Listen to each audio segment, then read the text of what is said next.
My music book. Putting the songs I play on my phone.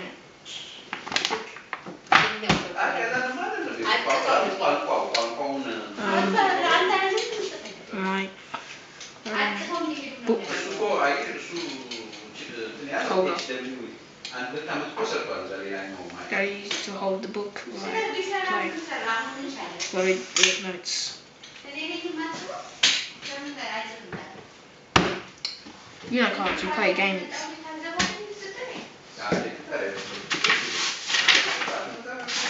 The book of the encyclopedia that we studied. And probably I can use it for school projects or work and all that.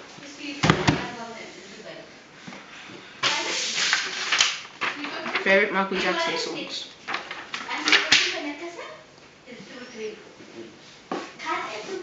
And things to do at Northern Territory. And a maths problem that I did at school.